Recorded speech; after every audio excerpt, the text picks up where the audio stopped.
En Colombia, los sectores políticos expresan su rechazo a un presunto complot del ex canciller Álvaro Leiva para derrocar al presidente Gustavo Petro. La denuncia la realizó el periodista del País, Juan Diego Quesada, en un artículo en el que reveló audios del exministro hablando sobre contactos con congresistas republicanos de Estados Unidos e intentos de acercamiento a la Casa Blanca y al secretario de Estado Marco Rubio. Más tarde, Leiva también publicó cartas en redes sociales acusando al presidente de drogadicción. Petro afirmó que la trama fue un acto de venganza bárbaro y canalla. Vamos a conversar sobre este tema con Héctor Riveros Cerrato, abogado experto en Derecho Constitucional, analista político, estratega político, consultor además en áreas de gobernabilidad y gestión pública y columnista de La Silla Vacía. Fue también viceministro del Interior desde donde participó en el proceso de la Constituyente del 91. Héctor, con toda esa presentación, pues muchas gracias por estar en France 24. No, muchas gracias a ustedes por la invitación. Pues comencemos, si te parece. Los congresistas colombianos han rechazado esta supuesta trama de golpe liderada por el ex canciller Álvaro Leiva. ¿Cómo impacta este nuevo escándalo la política colombiana?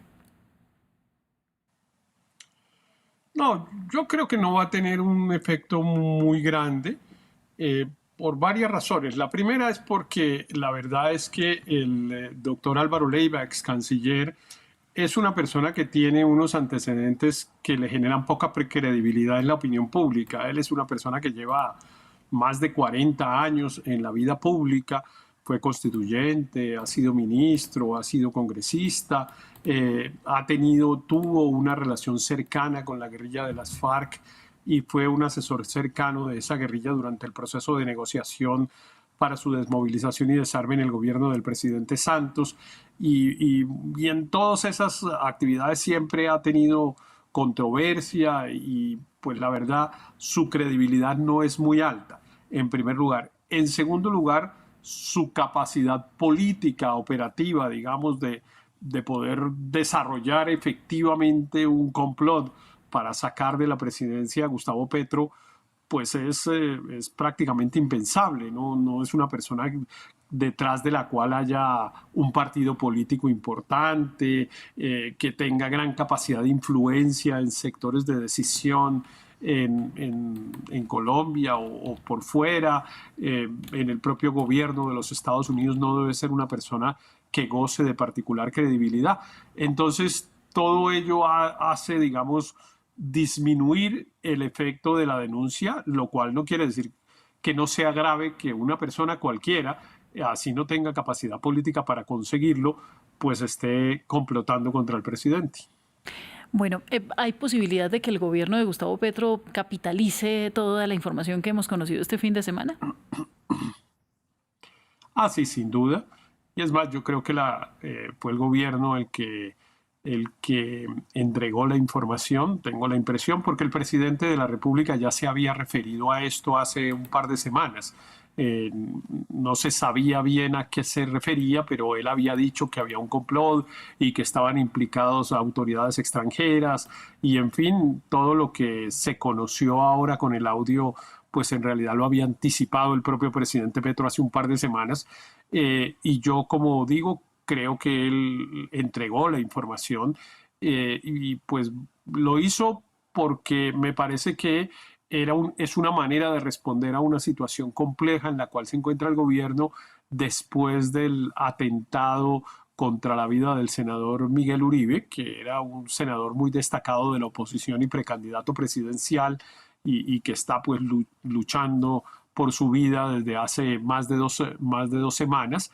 Y obviamente en cualquier lugar del mundo, cuando hay un atentado contra un líder de la oposición, pues el gobierno se ve afectado porque la gente empieza a dudar si fue un crimen de Estado o alguna cosa. En Colombia, para decir verdad, no hay ninguna prueba que lleve a esa conclusión, pero es inevitable que en el ambiente de la opinión ese debate esté. Y entonces me parece que hacer público este tema del complot contra el presidente lo que hace es enganchar, como ya lo hizo el ministro del Interior, enganchar con la información, con la explicación mejor que da el gobierno de que el atentado, lejos de cometerlo el gobierno, al contrario, el gobierno se ve afectado y que el atentado fue incluso para afectar al gobierno. Y entonces, pues efectivamente el propio ministro del Interior ya dijo, ahí está la prueba de que todo esto está unido, es una sola cosa dirigida a afectar la estabilidad del presidente Petro. Bueno, quisiera preguntar también, Héctor, por la vicepresidenta Francia Márquez, que también quedó en duda porque en los audios, pues Leiva lo que dice es que ella está enterada, que ella sustituiría a Petro, y bueno, ya hubo un intercambio entre el presidente y la vicepresidenta por este tema. ¿Cómo se impacta el interior del gobierno? Entendiendo que de todas maneras la relación de ellos no ha sido la mejor en los últimos tiempos. Sí, así es. La vicepresidenta está prácticamente marginada del gobierno desde hace ya varios meses. Ella ejercía como ministra en un ministerio relativamente nuevo que se llama el Ministerio de la Igualdad, pero fue relevada de esas funciones hace algunos meses, en medio, aunque eso no ha sido muy público, pero en medio de diferencias con el presidente Petro. Esta circunstancia sin duda genera nuevamente un rompimiento aún mayor. Yo he visto que algunos congresistas del partido de gobierno le han increpado a la vicepresidenta, incluso después de la expedición de un comunicado que ella publicó para dar explicaciones, porque consideran que es un comunicado, llamémoslo tibio, que no rechaza con suficiente vehemencia los hechos en los que podría estar incurriendo el ex canciller y que se limita a una especie de lugares comunes, de respeto por la democracia, etcétera. Y entonces creo que sí, que este hecho va a afectar aún más la relación de la vicepresidenta con el presidente. Bueno, y más allá de eso, ¿en qué quedan las acusaciones de Leiva? Recordemos a través de estas cartas que se publicaron previamente en las que tildaba a Petro de drogadicto, decía que no era idóneo para estar en el poder, que no era adecuado para gobernar. ¿En qué quedan como estas, digamos, suposiciones? Porque hasta el momento nada se ha comprobado, ninguna prueba se ha aportado, más allá de que vemos muchos trinos que a veces son erráticos del presidente o de sus llegadas tarde a eventos, etcétera, etcétera. Sí, pues digamos, el hecho de que se haya conocido este intento del ex canciller de unir algunas piezas para tratar de afectar la estabilidad del gobierno, pues obviamente hace que las cartas pierdan aún más credibilidad. Sin embargo, esas cartas siempre han tenido el problema de credibilidad que ya referí inicialmente, porque el canciller no es una persona que tenga, como digo, insisto en ello, no, que genera confianza en la opinión pública, sino todo lo contrario.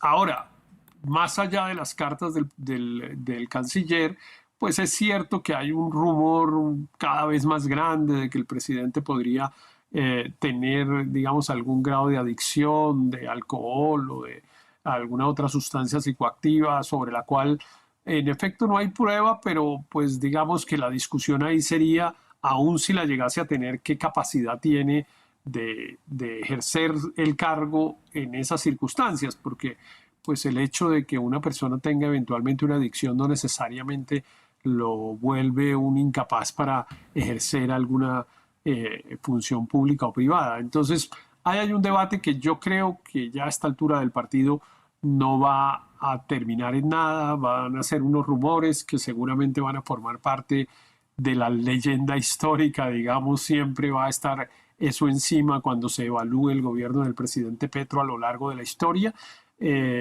Y pues no sé si sí o no, pero pues también es cierto que el presidente Petro incurre en unas conductas como las que usted mencionaba, que denotan desorden en la vida privada y en el ejercicio de la actividad pública. Bueno, y ya finalmente, Héctor, ¿cómo es el rol de la Casa Blanca, de Donald Trump, de sus asesores, congresistas republicanos, etcétera, que son tan referidos en el artículo de la denuncia? ¿Realmente es algo a lo que debamos prestar atención? Sí, yo sí creo que ahí tenemos un problema, que es que efectivamente en el gobierno del presidente Trump hay pues unas personas encabezadas por el secretario de Estado, el doctor Marco Rubio, que pues tiene una diferencia muy grande, una diferencia política con el gobierno del presidente Petro, la tuvo desde antes, tiene relación muy cercana con la oposición colombiana. Durante la época de las elecciones en Colombia, el señor Rubio, en su condición de congresista, se expresó varias veces en contra de la posibilidad de que el presidente Petro fuera elegido. Entonces, ahí hay un hecho pues que no se puede negar. Pues también es claro que el gobierno de los Estados Unidos está actuando en consonancia con lo que piensa y con lo que dijo durante la campaña, sin tener cuidados de que ahora son en gobierno, digámoslo, porque uno diría, bueno, hay unas cosas que se dicen durante las campañas políticas, pero que después en el gobierno no se hacen, pero la verdad es que el gobierno del presidente Trump pues está haciendo muchas de las cosas que dijo durante la campaña. Ahora, no creo y confío y espero pues que el gobierno del presidente Trump se vaya a meter en una aventura pues de afectar la estabilidad democrática de Colombia o algo por ese estilo. No lo creo, pero pues que son prácticamente rotas las relaciones entre los dos gobiernos por pura falta de confianza, pues eso es evidente. Pues muchísimas gracias, es Héctor Riveros, analista político. Una feliz tarde. Gracias a ustedes. Vamos hacia la pausa, ya regresamos con más.